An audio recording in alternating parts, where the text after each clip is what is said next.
Anda kembali menyaksikan seputar iNews Siang. Pemirsa, anggaran fantastis 27 miliar untuk pengadaan sepatu rakyat di Kementerian Sosial ramai jadi polemik. Menteri Sosial Saifullah Yusuf membantah ada markup anggaran dan mengklaim kualitas sepatu akan sepadan dengan alokasi anggaran Rp700.000 per pasang sepatu.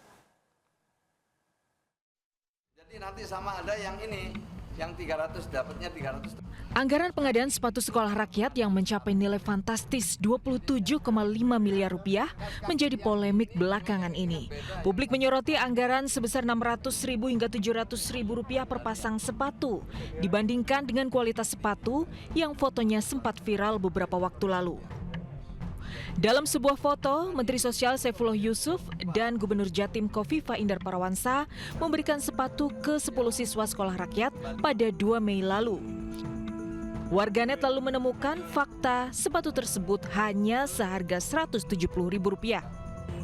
Ramai jadi sorotan, Saifullah Yusuf menyampaikan klarifikasi. Ia membantah ada markup dalam pengadaan anggaran sepatu karena sepatu pengadaan Kemensos kualitasnya akan lebih baik dari sepatu pemberian Gubernur Jatim. Medsos itu foto yang saya memberikan sepatu bersama Ibu Khofifah. Itu sepatu yang diberikan oleh Ibu Khofifah, bukan oleh Kementerian Sosial. Ya beda jauh. Diberikan kepada siswa sekolah rakyat oleh Ibu Gubernur, bukan pengadaan dari Kemensos. Kementerian Sosial menganggarkan Rp27,5 miliar untuk pengadaan sepatu bagi sekitar 39.300 siswa sekolah rakyat. Masing-masing siswa mendapat sepatu PDL, PDH, dan sepatu harian, serta kaos kaki.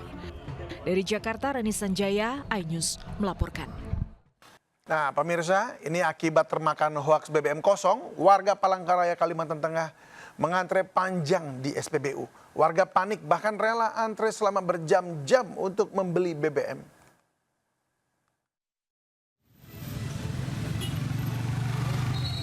Ratusan kendaraan mengantre di SPBU Kota Palangkaraya, Kalimantan Tengah, seperti yang terjadi di SPBU Jalan Soekarno, Palangkaraya ini. Antrian kendaraan memakan separuh badan jalan, menyebabkan kemacetan di kawasan ini. Sejumlah pengendara mengaku sudah mengantre bahkan lebih dari 2 jam, namun belum juga mendapatkan BBM jenis Pertalite maupun Pertamax. Padatnya antrean kendaraan membuat proses pengisian BBM justru semakin melambat. Warga memilih tetap mengantre di SPBU karena BBM di tingkat pengecer sulit ditemukan. Menurut petugas Satpol PP, antrian panjang di sejumlah SPBU diduga disebabkan kepanikan masyarakat terkait isu keterbatasan persediaan BBM. Menanggapi isu ini, pemerintah Kota Palangkaraya telah berkoordinasi dengan Pertamina untuk memperpanjang jam operasional SPBU hingga pukul 00 waktu setempat. Selain itu, Pertamina akan menambah kuota distribusi BBM jika diperlukan. Sementara untuk masyarakat diharapkan agar lebih bijak dalam memanfaatkan BBM yang tersedia. Dari Palangkaraya, Kalimantan Tengah, Ade Sata, iNews melaporkan. Warga Jabodetabek kini makin sulit isi BBM subsidi karena ada belasan SPBU yang tidak lagi jual Pertalite sejak 1 Mei 2026 lalu. Nah, Pertamina menjelaskan SPBU yang stop jual Pertalite karena sudah naik kelas jadi SPBU Signature. Berikut laporan Yasmin Atania. Pemirsa, per 1 Mei 2026 tercatat ada sebanyak 13 SPBU di wilayah Jakarta dan sekitarnya yang sudah tidak lagi menjual BBM bersubsidi ataupun Pertalite. Saat ini ke-13 SPBU tersebut berstatus SPBU Signature yang tidak menjual BBM bersubsidi namun hanya menjual Pertamax dan juga Dex Series. Nah, terkait dengan hal tersebut, salah satu SPBU yang berstatus SPBU Signature berada di wilayah Jakarta Selatan yakni SPBU Antasari. Di belakang saya ini pemirsa terlihat di depan SPBU ini masih terpasang pengumuman bahwa SPBU ini per 1 Mei 2026 sudah tidak lagi menjual produk subsidi Pertalite. Meski tidak lagi menjual Pertalite, aktivitas pengisian BBM di SPBU ini terlihat tetap berjalan dengan normal. Nah, selain tidak menjual BBM bersubsidi, SPBU Signature ini mengutamakan layanan serta fasilitas yang lebih lengkap. Perubahan status menjadi SPBU Signature ini pun menimbulkan pro dan kontra di tengah masyarakat, sebab selain berada di lokasi strategis, SPBU ini selama bertahun-tahun menjadi tujuan pengendara roda 2 maupun roda 4 untuk mendapatkan Pertalite.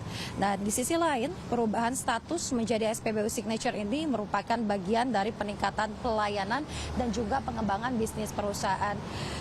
Meski demikian, Pertamina memastikan distribusi Pertalite tetap berjalan dengan lancar dan masyarakat tetap bisa mendapatkan BBM bersubsidi ataupun Pertalite di SPBU reguler lainnya. Dari Jakarta, Yasmin Tania Sutristo, iNews melaporkan. Sejumlah pengendara motor nekat melawan arus untuk menghindari razia wajib pajak di Cimahi, Jawa Barat. Warga yang lawan arus nekat beraksi di tengah kepadatan arus lalu lintas.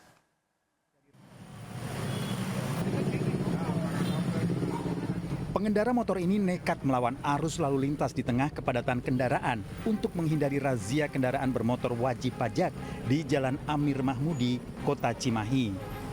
Pengendara yang panik langsung memutar arah saat mengetahui adanya razia SIM STNK.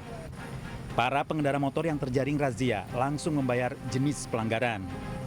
Kan nggak pernah ke kota gitu. Kemana-mana juga pernah berangkat jauh motornya cuma di. Razia kendaraan bermotor akan dilakukan selama 3 hari. Dari Cimahi, Jawa Barat, Yuwono, iNews melaporkan. Sebuah rumah mewah berlantai 4 perumahan elit Tanjung Barat Indah Jagakarsa, Jakarta Selatan terbakar pada pagi tadi. Pemilik rumah tewas akibat kebakaran.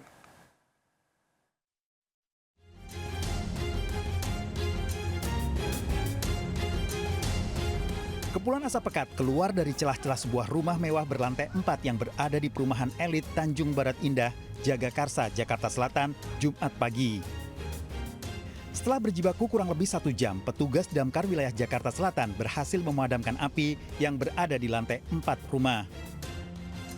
Khairul Saleh, anggota Badan Pemeriksa Keuangan pemilik rumah, ditemukan terluka dan tewas setelah dilarikan ke rumah sakit. Api muncul dari lantai 4 rumah di mana tempat ruangan bekerja pemilik rumah. Ada orang atau gimana Pak di lantai 4? Untuk posisi emang lagi ada orang, bapak sama ada rekan bapak lagi ada yang dikerjain di atas. Itu api pertama kali muncul dari apa Pak? Nah itu penyebabnya Pak? Kalau apa saya nggak tahu karena saya standby di sini Pak. Oh. Polisi melakukan olah tempat kejadian perkara untuk mengetahui penyebab pasti dari kebakaran. Dari Jakarta, Rizky Falupi, iNews melaporkan.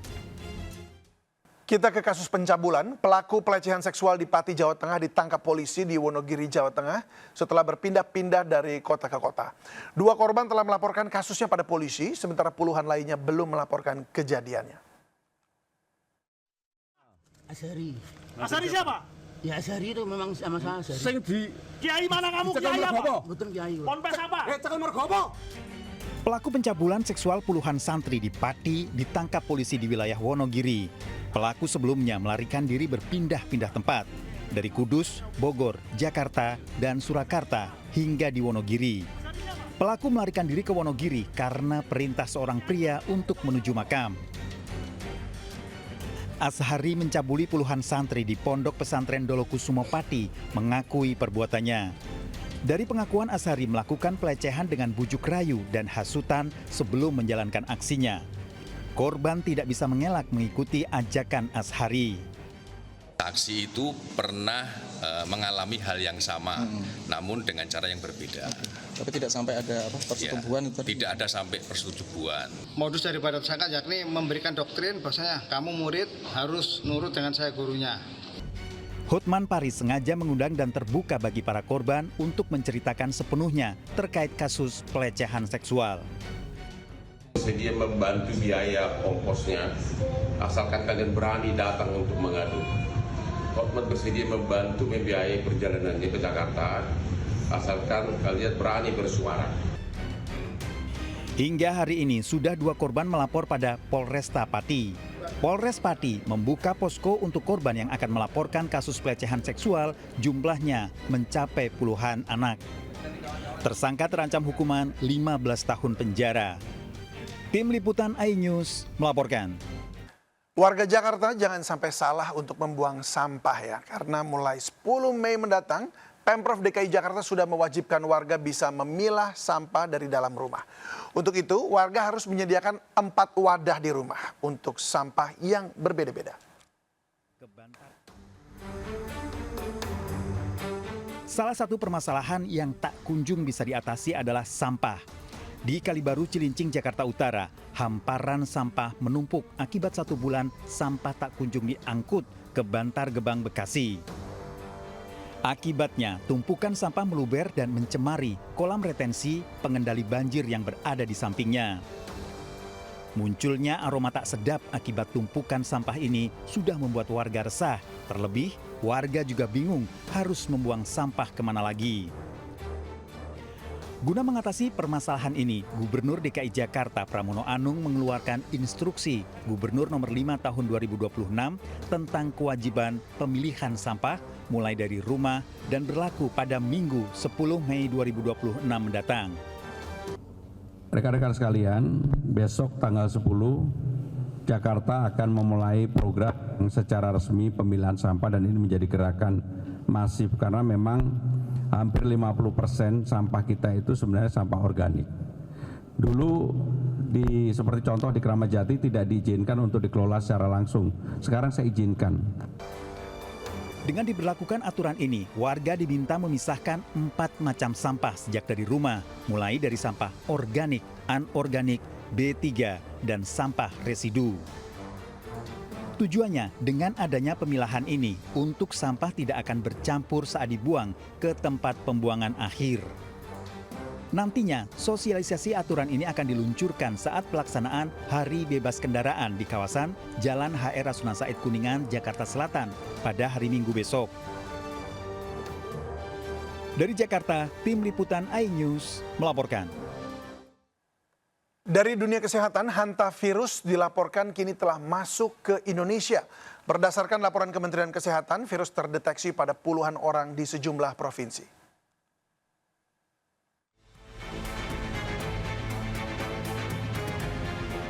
Waspada penyebaran hantavirus, Kementerian Kesehatan melaporkan sedikitnya 23 kasus dan 3 kematian di 9 provinsi dalam periode 3 tahun terakhir. Menurut Kemenkes, hantavirus termasuk virus yang cukup berbahaya.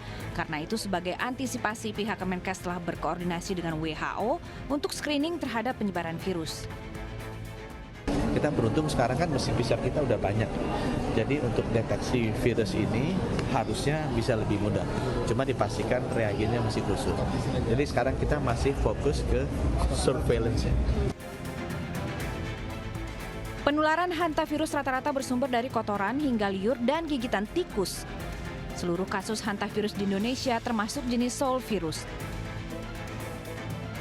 Seseorang yang telah terinfeksi hantavirus akan merasakan gejala demam, sakit kepala, sesak nafas, hingga menguning.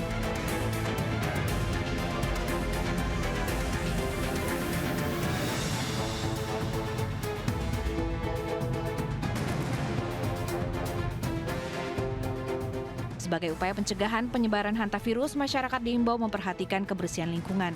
Di antaranya, memastikan sekitar rumah bebas tikus dan rutin mencuci tangan usai beraktivitas. Tim Liputan iNews melaporkan.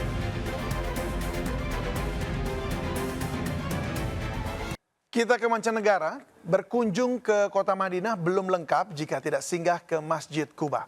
Masjid pertama yang dibangun Rasulullah saat hijrah dari Mekah ke Madinah, dan hingga kini Masjid Quba jadi salah satu destinasi religi utama yang dipadati jutaan jamaah dari berbagai negara.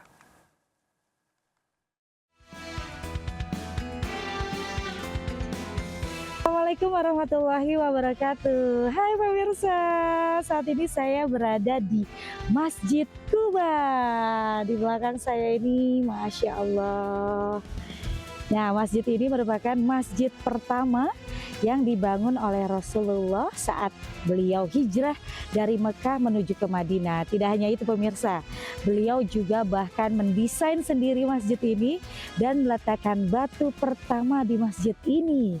Dan dalam pembangunannya masjid ini beliau juga dibantu oleh malaikat Jibril untuk menentukan lokasi di mana kiblat berada. Dan di Masjid Quba ini juga pertama kali dilaksanakan sholat secara terang-terangan. Dan mengapa jamaah haji dan umroh mesti ke sini? Karena di Masjid Kuba ini dengan mengerjakan sholat 2 rakaat di masjid ini setara pahalanya dengan mengerjakan umroh. Masya Allah banget kan pemirsa. Jadi jangan lupa bagi para jamaah haji atau umroh untuk mengunjungi Masjid Kuba dan mengerjakan 2 rakaat di dalamnya. Dari Madinah, Arab Saudi, Eti Jutasari, MCH 2026 melaporkan.